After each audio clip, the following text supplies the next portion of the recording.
दिल्ली में बेरोजगारी पर बोले आम आदमी पार्टी संयोजक अरविंद केजरीवाल। कहा पूरे 5 साल आम आदमी पार्टी का रोजगार पर रहेगा फोकस। युवाओं को रोजगार दिलाना रहेगा मेरी पहली प्राथमिकता। बेरोजगारी को दूर करने के लिए काम पर लगी एक टीम। नई दिल्ली से बीजेपी उम्मीदवार परवेश वर्मा ने केजरीवाल पर बोला हमला। कहा चुनाव हारने जा रहे हैं केजरीवाल, इसीलिए दिख रही है उनकी बौखलाहट। दिल्ली में पंजाब से आए पार्टी के कार्यकर्ता कर रहे हैं गुंडागर्दी। आम आदमी पार्टी के कार्यकर्ताओं के साथ मारपीट मामले में दिल्ली के सीएम आतिशी ने चुनाव अधिकारी को लिखी चिट्ठी। एसएचओ गोविंदपुरी, धर्मवीर और संबंधित अधिकारियों के खिलाफ ट्रांसफर की उठाई मांग। चुनाव आयोग में शिकायत करने पर बीजेपी ने सीएम आतिशी पर उठाए सवाल। बीजेपी नेता आरपी सिंह ने कहा अगर आतिशी के पास कोई सबूत है तो सामने लाने चाहिए। चुनाव हार रही है इसलिए लगा रही है बेबुनियाद आरोप। पैसे बांटने को लेकर नई दिल्ली से कांग्रेस के प्रत्याशी संदीप दीक्षित ने प्रवेश वर्मा को घेरा। कहा जब आदमी हारने लगता है तो ऐसी हरकत ही करता है। आम आदमी पार्टी के नेता भी बांट रहे हैं पैसे। चुनाव आयोग दोनों पर करे कार्रवाई। नेताजी की 128वीं जयंती पर पीएम मोदी ने संविधान सदन में नेताजी को श्रद्धांजलि अर्पित की। दौरान कई केंद्रीय मंत्री समेत दूसरे सांसद भी रहे मौजूद। पीएम मोदी ने वहां मौजूद छात्रों से भी की बातचीत। प्रधानमंत्री मोदी ने नेताजी सुभाष चंद्र बोस की जयंती पर श्रद्धांजलि देते हुए वीडियो किया जारी। कहा भारत स्वतंत्रता संग्राम में उनका योगदान है अद्वितीय। वो साहस और धैर्य के प्रतीक थे। उनका विजन हमें प्रेरित करता रहता है। लखनऊ में नेताजी सुभाष चंद्र बोस की जयंती पर मनाया जा रहा है पराक्रम दिवस। सीएम योगी ने नेताजी को दी श्रद्धांजलि। कहा दुनिया के अनेक देशों में जाकर भारत की आजादी के लिए प्रेरणा भरते रहे नेताजी सुभाष चंद्र बोस। कांग्रेस सांसद राहुल गांधी ने नेताजी सुभाष चंद्र बोस की जयंती पर किया उनको याद। सोशल मीडिया पर पोस्ट कर लिखा नेताजी का नेतृत्व, साहस, सामाजिक न्याय के लिए उनका संघर्ष आज भी हर भारतीय को करता है प्रेरित। उत्तराखंड में नगर निकाय चुनाव की वोटिंग जारी। हल्द्वानी और देहरादून में लोगों ने किया मतदान। सड़क, बिजली, पानी और सीवरेज के मुद्दे पर वोट डाल रहे हैं लोग। गुजरात दौरे पर गृह मंत्री अमित शाह अहमदाबाद में हिंदू आध्यात्मिक एवं सेवा मेले की शुरुआत की। मेले में विभिन्न सांस्कृतिक, धार्मिक और रचनात्मक विषयों पर होगा मंथन। बागेश्वर धाम प्रमुख धीरेन्द्र कृष्ण शास्त्री ने किया आदिवासी जनजागरण सम्मेलन। धर्मांतरण रोकने के लिए चलाया अभियान। कहा आदिवासी समुदाय आसानी से बनाया जाता है टारगेट।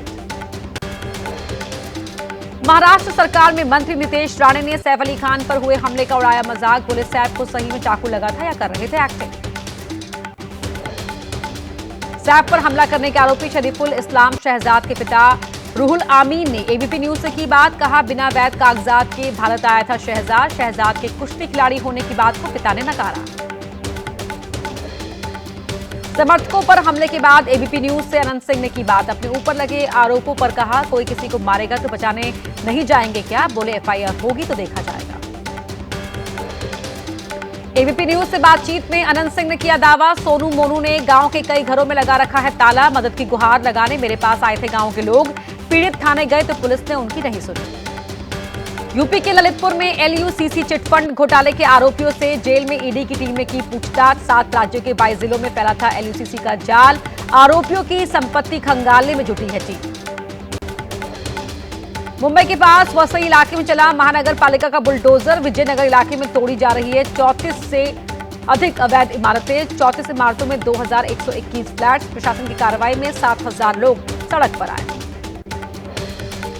वसई में बुलडोजर एक्शन के वक्त भारी पुलिस बल रहा तैनात। कोर्ट के आदेश के चलते एक एक कर तोड़ी जा रही हैं अवैध इमारतें। 400 से अधिक पुलिसकर्मियों को किया गया है तैनात। डंपिंग ग्राउंड और एसटीपी प्लांट की जमीन पर कब्जा कर बनाई गई थी इमारत। जम्मू कश्मीर के पुलवामा में एक स्कूल से सुरक्षा बलों ने संदिग्ध वस्तुएं बरामद की। हैंड ग्रेनेड, डेटोनेटर, पिस्टल की मैगजीन और कारतूस जब्त किए गए। बरामद सामान की जांच जारी। नोएडा में फिटजी इंस्टीट्यूट ने सेक्टर 62 स्थित शाखा बंद की। इंस्टीट्यूट में पढ़ाई कर रहे करीब 1000 छात्रों की पढ़ाई पर संकट। छात्रों के अभिभावकों ने लगाया आरोप। कहा 2 साल की फीस एडवांस लेने के बाद किया जा रहा है गुमराह। प्रधानमंत्री मोदी ने जलगांव हादसे पर दुख जताया। पीड़ित परिवार वालों को दी सांत्वना। घायलों के जल्द स्वस्थ होने की कामना की। पीएम ने हर संभव मदद का दिया भरोसा। जलगांव रेल हादसे में गई 13 लोगों की जान, 9 से ज्यादा लोग घायल। महाराष्ट्र के सीएम देवेंद्र फडणवीस ने जलगांव हादसे को बताया दुर्भाग्यपूर्ण। मृतकों के परिजनों को 5-5 लाख रुपए की आर्थिक मदद देने का ऐलान किया। घायलों का सरकार कराएगी इलाज। प्रयागराज महाकुंभ में अब तक 9 करोड़ 73 लाख से ज्यादा श्रद्धालु कर चुके हैं स्नान। आज अभी तक 16,98,000 से ज्यादा श्रद्धालुओं ने लगाई आस्था की डुबकी। अयोध्या में राम मंदिर के बाद काशी और मथुरा के मंदिरों की पूर्ण मुक्ति के लिए महाकुंभ में मंत्र जाप का अनुष्ठान पीठाधीश्वर महंत स्वामी राम नारायण जी महाराज के शिविर में मंत्रों के साथ हो रहा यज्ञ।